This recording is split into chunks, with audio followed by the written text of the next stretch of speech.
Another furry visual novel. Y'all weren't prepared for this. You know, between the music and the coast and the Scottish Terrier, I think this game might be Scottish. I don't actually know. All I know is that it has an art style that grabs. And I'm like, oh my goodness, I want to see this more in general. That's my only real goal, because I'm like, you can't get very far in a visual novel in a Let's Try. It's just not effective as a preview. Books are long, and visual novels are basically just books, but with... there's always a picture. Except for the dramatic black screen moments. There's no going back to where we were. But I can still wander our old paths. I follow them back to your house. It shows nothing of itself but weather-worn foundations and holes in the ground where brambles grow. It was there that you held me still, close to your chest. A moment wrapped in warm linen. When your fingers slipped between mine, they filled spaces I never knew were there. Recollection squints like a beacon through sea fog, swaying far from the land. But visiting this spot keeps you moored in my mind. Maybe that's not something you want, but you're all I can hold on to. I know these paths lead the same way each time, but maybe one day they won't. I hope that one day I'll find this house rebuilt, and you'll be waiting there. You'll flow around me until all those spaces are filled. Until then, Griff. A screaming hiss jolts me from my daydream. I'm still working. I've made lattes so many times in these last few months that I can do it on autopilot. My customer, an early afternoon regular, taps on her phone on the other side of the counter. She comes here on work days, sometimes between 1 and half 2, takes her coffee to go. Nothing like half 2 for you to realize you're definitely reading this in the wrong accent, not that I'm going to be able to fix that. It's about as punctual as most people get to in Porthwarren. That's also a town name that highlights that. After tapping the bubbles out of the foam, I wriggle my wrist, sending wavy ripples into the cup. A wonky rosette stares back, apologetically. Not my best work. I cover it quickly and call to the customer. Latte. The regular takes the cup in hand with a thanks and a half smile. She makes her usual exit to the emptied street. The lunchtime rush is past. The rest of my shift will just bring more customers like this one, if any at all. Elbows on the countertop, I keep the door in my periphery in case another customer appears. The muffled sound of laptop keys flutter amongst the strums of music through speakers around the room. The name of the cafe hangs on a wooden board above a long landscape mirror. The Boy. I think it's called just like The Boy, basically, if you're not American. I send my mirror self a half-hearted wave, hoping to brighten his spirits. Yep, there's a pun going on here. It's really funny because I watched a Hank Green short, and in the comments they brought up the idea that Americans pronounce this word differently, and it just sounds like the boy if you're not American. And this came up minutes later, right now. Weird morning. Anyway. You're the boy, Ripley. It does very little.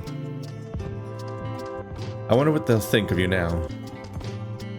The mirror self doesn't quite know how to answer.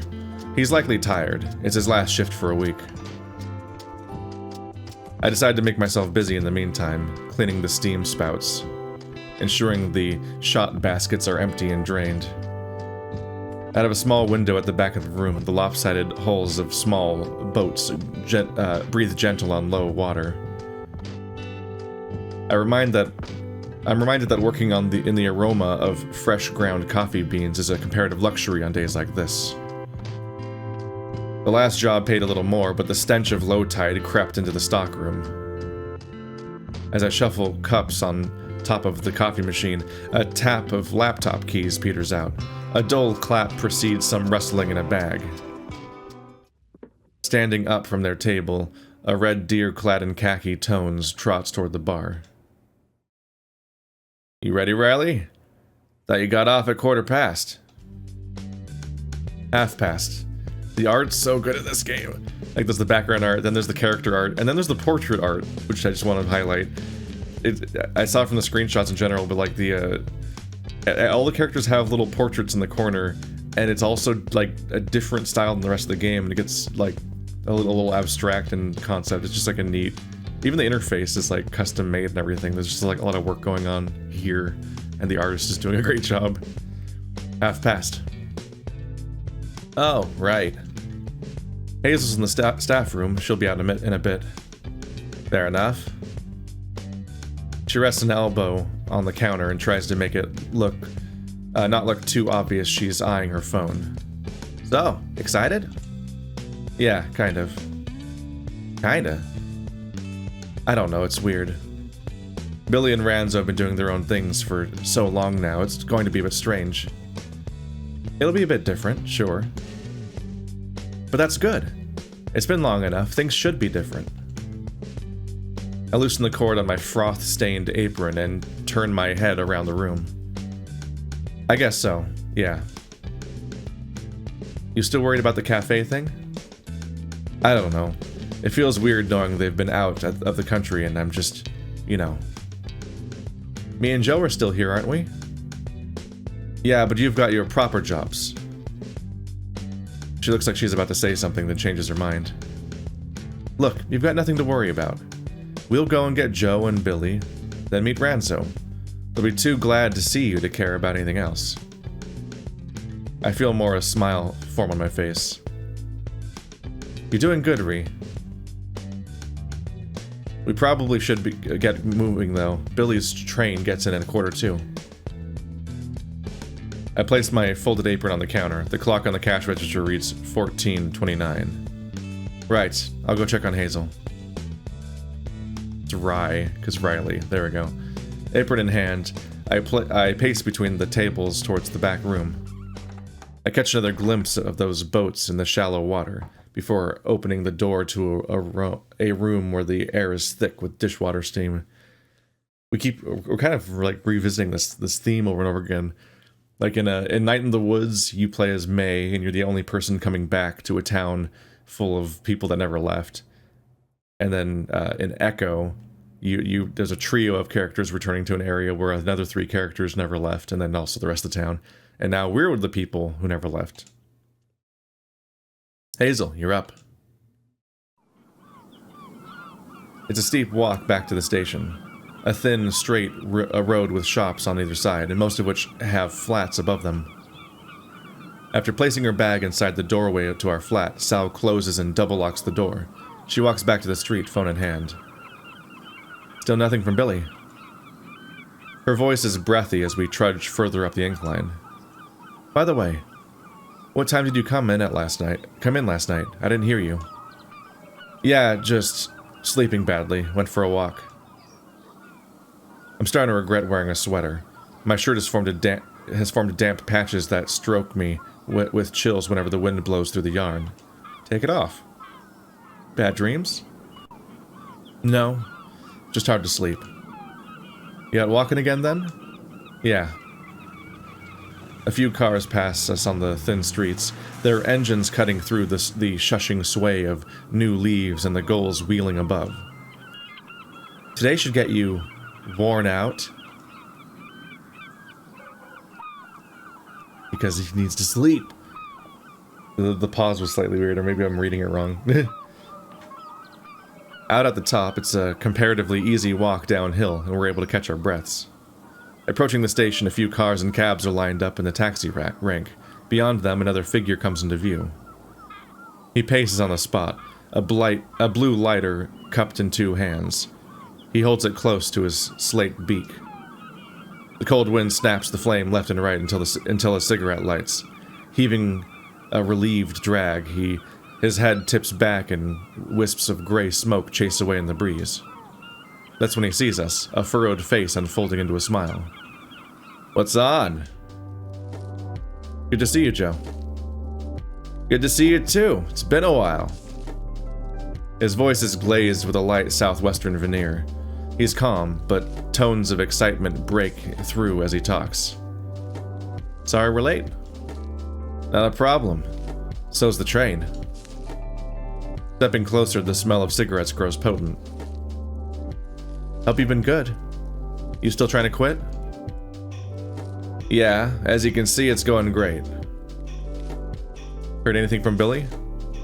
No, thought the master of ceremonies had him wrangled.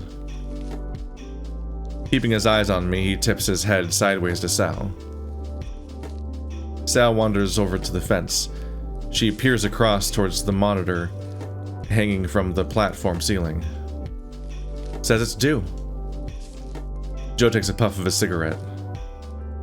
Can't trust the schedule, Sal, you know that. You got this afternoon off then? Yeah, a bit hard with the exhibition coming up, but I got a few days off actually. What's the theme this year, boats? Joe's smirk sizzles with the burning tobacco.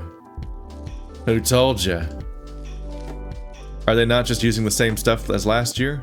Take the old pictures out from the back room and sling them up, right? Nah, it's a big one this year. Anniversary. Bring out all the artifacts from the back room. Photos, papers, bits of the Kemper.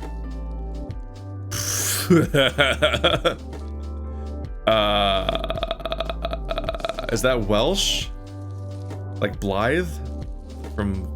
That's my cultural exposition. There's two Welsh characters. Mr. Drippy, I think his name is, from Ni no Kuni, and Blythe, the werewolf dad from the Elden Ring.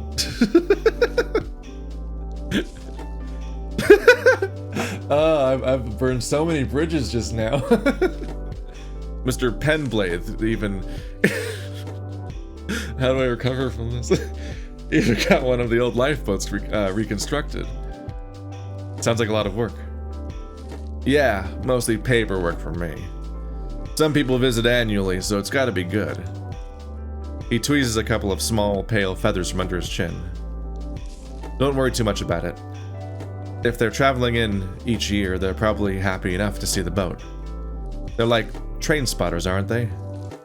I know Train Spotter, and that is the name of a movie I never watched, and then a sequel. I need to stop saying things. It's coming. The alarm of descending barriers rings out, and the faint sound of steel wheels scratch around the bend. Speaking of, Joe, Sal, and I walk around to the station entrance. A small brick building fitted with sliding glass doors for a brush of modernity. Sal is fiddling with her phone again. The train slides to a halt on the platform, although the number of carriages exceeds its length. Above the barriers are glossy pictures of beaches and meadows, advertisements for the sights around the country. Most alighting here stay on the platform, likely waiting for another train to whisk them away to somewhere scenic. Some passengers start to file through the gates. We keep our eyes peeled for a lapine figure. A good number of people pass us, but there's no sign of him. Maybe he's in first. It's right at the back. I guess. Fuck's sake. We both turn to see Sal glaring down at her phone. He missed the train. What? And he didn't message before? That's what I said. Sal scans the screen. So seashores at the seashore. Spitting. Okay, you're doing this on purpose. Sal scans the screen, spitting out a sharp sigh. That had to be on purpose. You can't do that on accident. Sal scans the screen, spitting out a sharp sigh of exasperation. She reads aloud. Was out of bat, had to charge it, and I got on the next one. Unbelievable. She struts over to the fence and cranes her neck towards the platform. Next one's not for 45 minutes. I'm not sticking around for that. Me either. I'm telling him to meet us at the pub. This seems to perk Joe's plumage. Better in than out than this weather, eh? A chill wind nips at the back of my neck. Can't argue with that. Or, since Billy's late, we should meet Ranzo at Ranzo up. Yeah, this is dialect. I'm like, what the fuck did you just say to me? You should meet Ranzo properly at the docks. Sal takes a moment, pressing her fingers to her forehead as she paces back. Sure, that works. Then we can get the drinks in. Sounds good to me. Let's head down. We head east towards the dock, cutting around the back of town, following the path to the railway. Midway down, the chug of a freight train grows louder until it passes us, up on the old stone viaduct. Pillars of light scan over Sal and Joe, cast from the gaps in the container carriages. Looks like that one's late too. Ship's not, though. Joe raises a bumpy talon and points toward the funnel of a cargo ship, which pokes out above distant trees straddled by large cranes. That's one thing, at least. I was on time. You weren't. Joe says this with pride. It's a turn-up for the books. Sal takes the jibe with a grin. It's embarrassing. You said it yourself, Sal. Everything's late. Sal's smile gives in a little as her eyes meet the tops of the trees.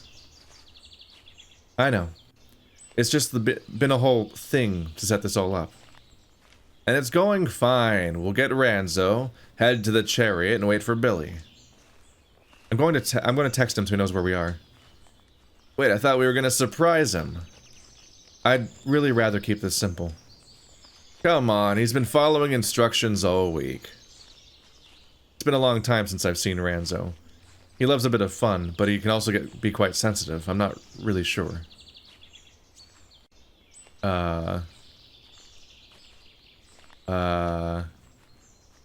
Maybe I'm colored by the Carl route right now, but I'm like, I don't know if I want to surprise him.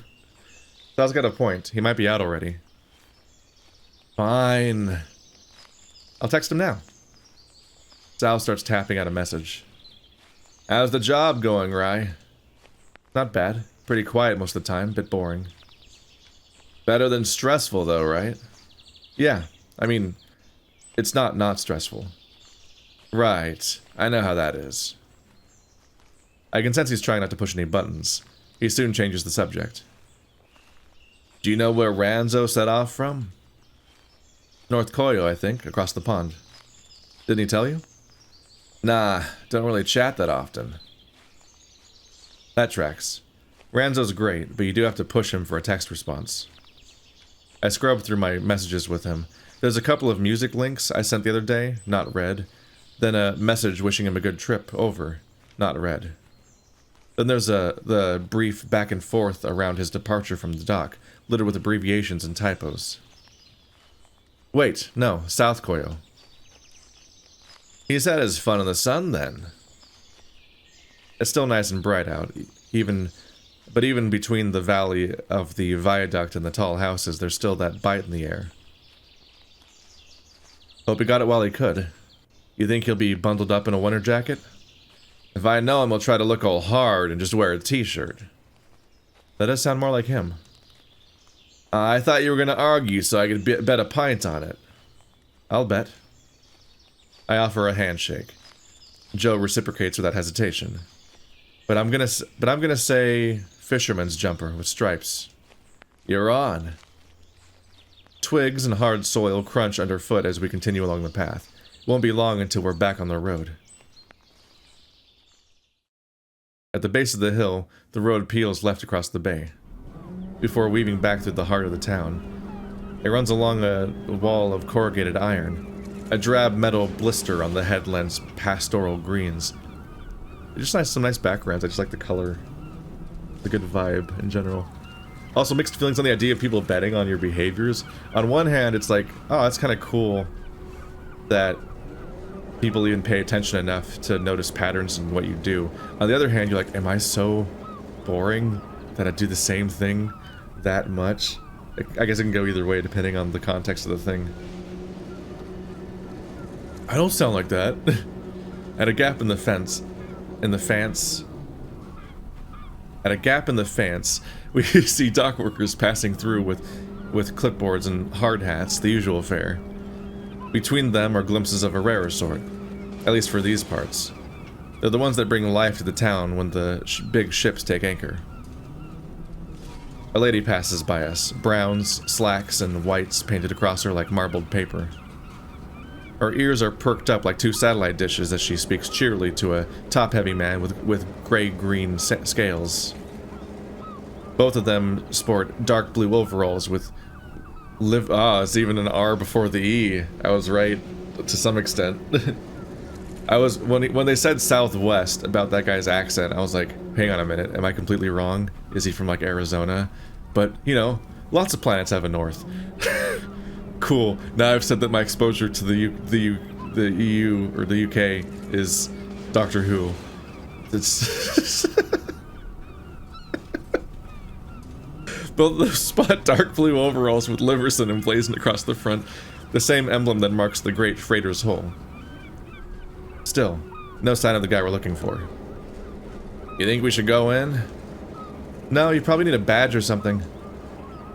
I reckon I could blag it. I'm not picking you up if you get caught trespassing, Joe. I don't think they mind that much, Sal. She shoots me a look that says don't encourage him. But yeah, Joe, she's right. Best not to push it. Sal eyes her phone. He said he was heading our way about 10 minutes ago. You can't tie that down. You can't tie that man down, Sal. You tried, Riley? Ha, maybe. Given the average furry fiction. I ignore him and check my phone. A picture of Ranzo beams against a blue sky on the top of the message app. His eyes are covered by large sunglasses. He's online. Sal adopts a scolding tone. It's hard to tell if she's doing it as a joke. Why can't that boy communicate? He's probably clocking out. Probably takes longer doing that here than leaving the cafe. Joe eyes Sal while taking a drag. Or folding up a laptop in your case. Or wrapping up your last fag of the day? Okay, this is definitely not American. The final nail in that clue coffin. Joe exhales, billowing thin wisps from the beak's yellow sear. He looks to me with a feigned sense of concern. Ah, we are talking about this. Are you okay with their using that word, Riley? Yeah. So this is a point. I was wondering, actually. I'm like, I don't think this is a... Pretty sure that word crosses seas, even though there's another use for it. I flicked, but it also, it's like, we've double confirmed that Riley's gay at this point. Because we had the joke about tying down Ranzo? I need to meet him more. I don't remember his name. I flicked the cigarette from his beak.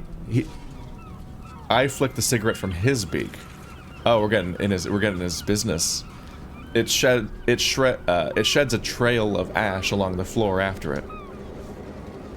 Fuck's sake. Thought you were trying to quit.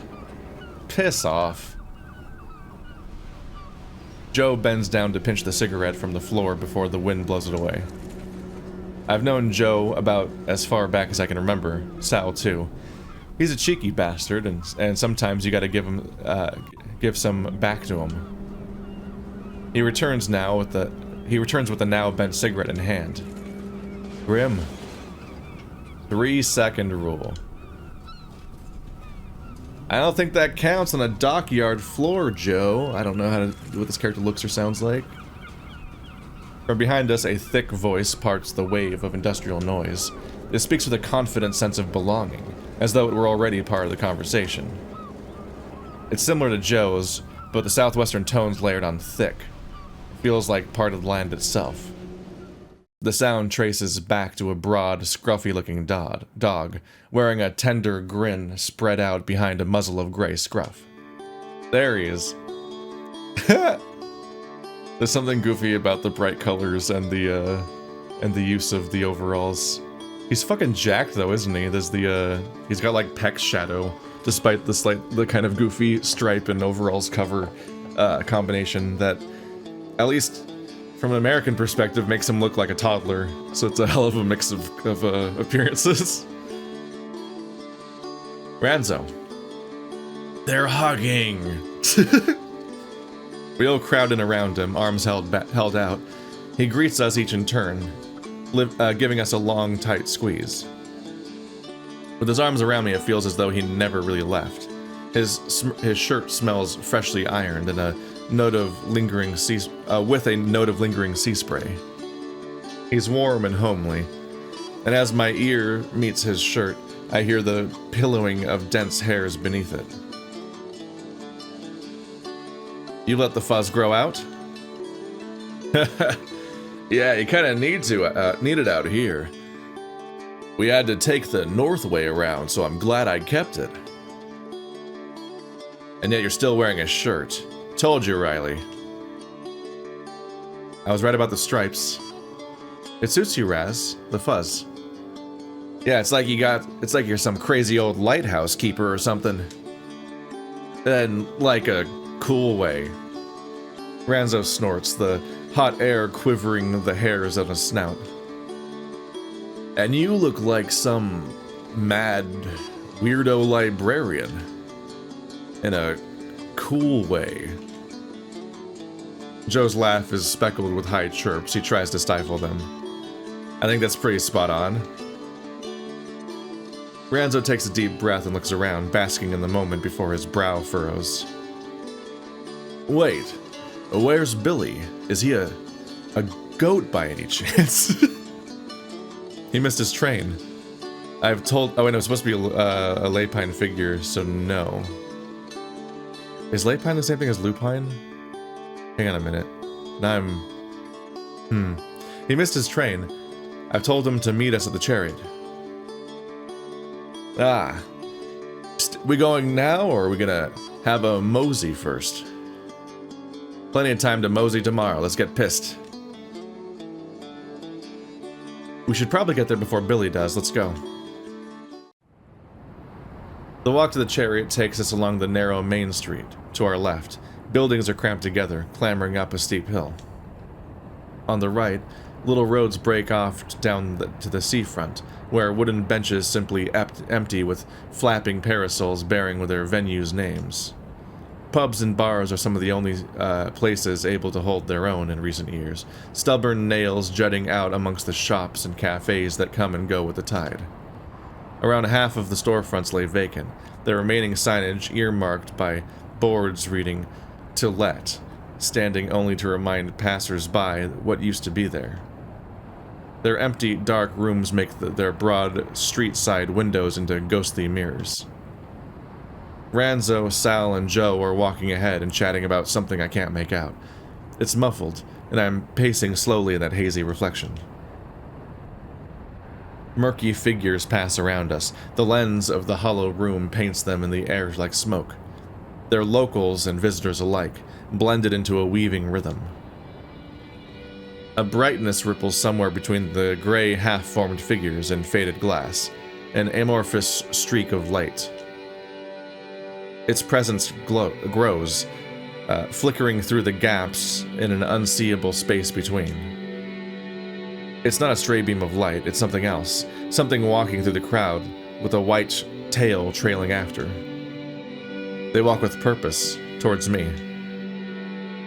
I break eye contact with myself, turning to face the approaching figure. Standing before me, it's... Riley? You're looking kind of spacey, you alright? I look back to the shop front. The brightness is gone. Yeah, just got distracted. You sure? She speaks quieter, just to me. I know you're a bit anxious. You got nothing to worry about, okay? I'm fine, really. Further up the road behind her, Joe butts in. Keep up, Riley, I'm waiting on that pint. What is that? Some kind of nightmare bar gambling game? Like, it's not like a real video game, it's like something designed to, I mean, anything you find in an establishment is a video game designed to soak up your money quickly, but usually get a game out of it. What is this nightmare? I'm not sure what I'm looking at. Huh. Can you tell I don't go to bars? Walking to the old chariot, our eyes take a moment to readjust to the dim surroundings. Most tables are empty, save for a few old men sat sipping room temperature ale to the tune of some old blues on the tinny speakers of a jukebox.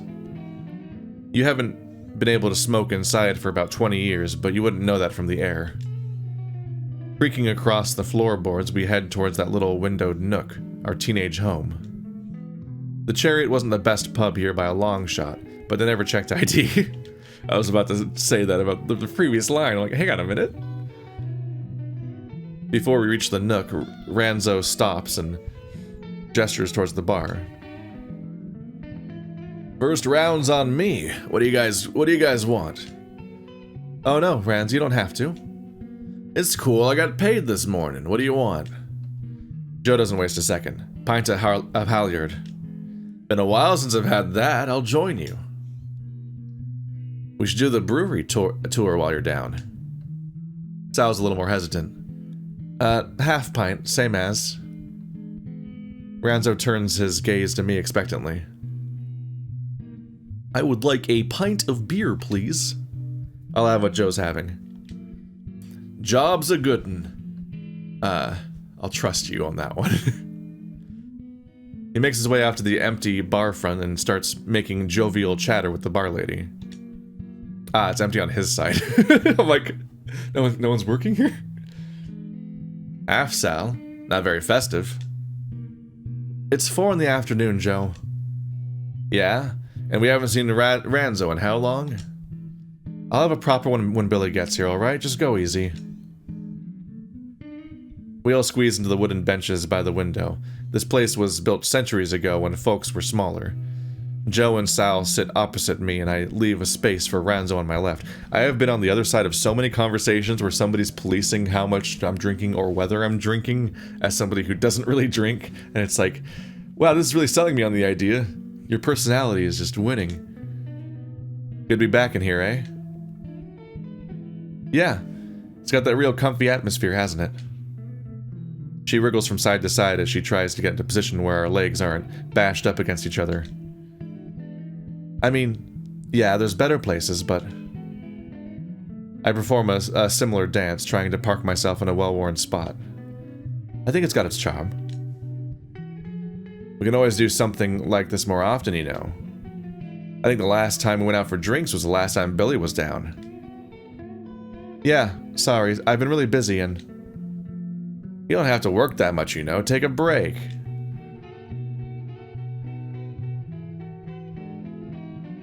Invite Joe to yours instead.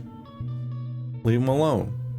Just leave her alone. Writing is a pain if that's what she's doing. I'm not actually... Wait, did they say what she's doing on her laptop? She's just working on a laptop all day. But writing is frustrating. As somebody who's going to be trying to do that right after this in like 10 minutes. You could always come around to ours, Joe. That'd be nice. I haven't seen the place since you two moved in. Sure. Just make it a day when Riley's not doing one of his evening things. Evening things. Ranzo's heavy footsteps announce his return, sandwiching 4 glasses between 2 paws. Get these down, you then. Down on the table, he places 3 pints in 1/2. Cheers, everyone. We all reach across for our beers, and we draw them up. The edges clink and smiles bounce between us. The next half hour washes over us, bringing with it stories from...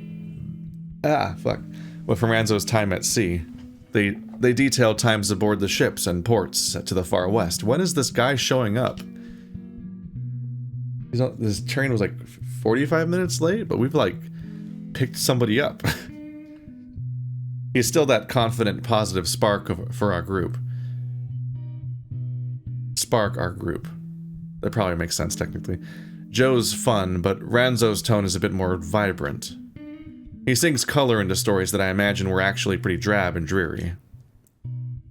Like the week where the ship's laundry broke down and they had to hand scrub their clothes. Or the time the ship's cook got sick. The stand-in couldn't do the potatoes properly.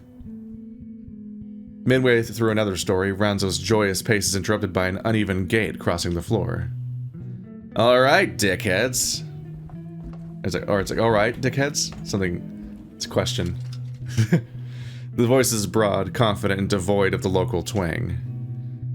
Approaching the side of the table, a toned figure sways, one hand placing a streamlined bike against the wood wall, the other holding the strap of a large sports bag. I'm guessing he brought the bike on the train, I guess? He's a rabbit! A lapine is a rabbit! I probably should have known that. Lap. I've definitely heard variations of that word in that context before. At least that game Overgrowth with the rabbit kung fu people and stuff. I should have known this. His brow furrows, but a smile forms on his lips, and he slings the duffel down. Billy, the one and only. You just brought that thing straight in? Sal glances at the bike, then back at Billy. He shrugs. His smile slips wider. Good to see you, too. Look at that face! These characters are great. My lock's at the bottom of my bag. I'm not busy in here anyway. Sure, make yourself at home. Billy starts to reach for a stool from one of the empty tables. I'll take that, Billy. You can sit here. Ranzo stands up and gestures to space he leaves beside me. Billy waves a hand dismissively. It's fine, I got first class down. Joe sends a told you so look my way. No, really, it's my round anyway. What do you want? Sal interjects, edging out of her seat. No, it's not. It's my round. Sal puts herself out from the nook and pushes Billy's bag into it with her foot. What do you want, Billy? Water's fine. Right, everyone else? Water. It's still early, just water. Okay, boys. Sal glances between Joe and Ranzo. Same again. I hear Ranzo hesitate before groaning. It's early, but it's been a long one. Poor boy, pint it is. Everyone's all over the place now. 2 people are 2 pints in. 2 people are... One person's only had water. She points with 2 fingers, first at Joe and Ranzo, then Billy and I. 2 halyards, 2 waters. What are you drinking? I guess she doesn't have to say to us what she's drinking. That's for the... She's not ordering yet. She heads to the bar, making a point of bumping Billy's bike on the way there. Billy shuffles past and takes a seat next to me. As he does, something cold brushes up against my shin. I catch myself jumping in my seat. I forgot about his prosthetic. Good idea. What? Water. Watching your figure for the boys? Joe sputters as Ranzo sits in the stool at the end of the table. Twat. Billy seems to take it as a term of endearment. The boys like me enough as is. I jab him in the ribs. He flinches. Ah, fuck, man. Shit, sorry, is it still... I should have remembered. I'm just fucking with you. It healed ages ago. Good, no more problems then? Luckily, no. I've had a whole season for it. What happened to him? So he must have been in a big accident where he lost his leg. Should have taken longer than that off. Alright, Jez. Alright, geez, Ranz. Oh, was it a slip? Was that a slip? No. Ranzo's feminine features reminding you of your girlfriend? She's not... Billy pauses for a moment. She's not my girlfriend. Huh?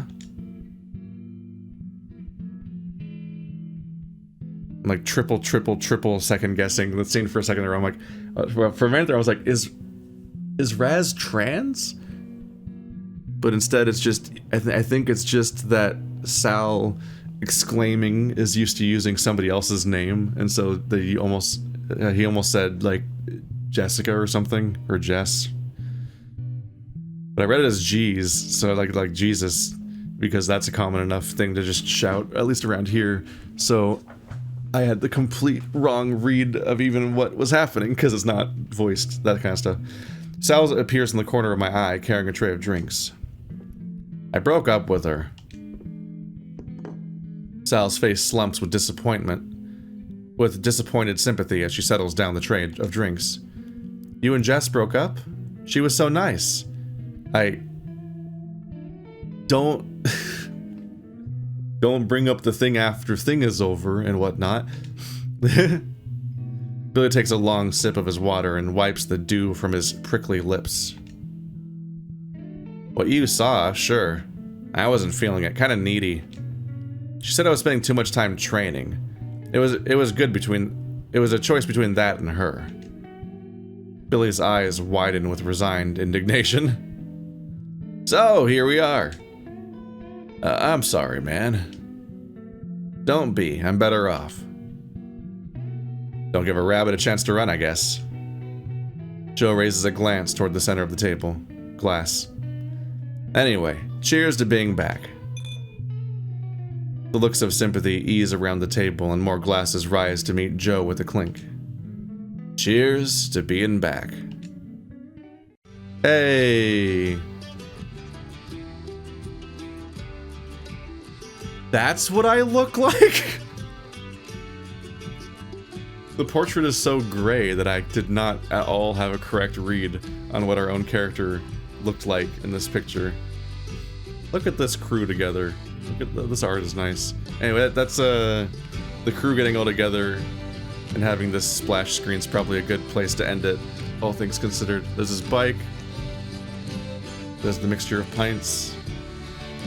I guess they don't show what glass we have because we could have chosen, so they just kind of sidestep that a bit. But yeah, I'm digging this. If you want to check this game out for yourself, there's a link into the itch.io page in the description. It is a work in progress, like every gay free visual novelist. Listen, Echo and Ad Astra are done. Maybe a couple of other ones somewhere. Everything else, 2025. Look forward to it. See you guys later.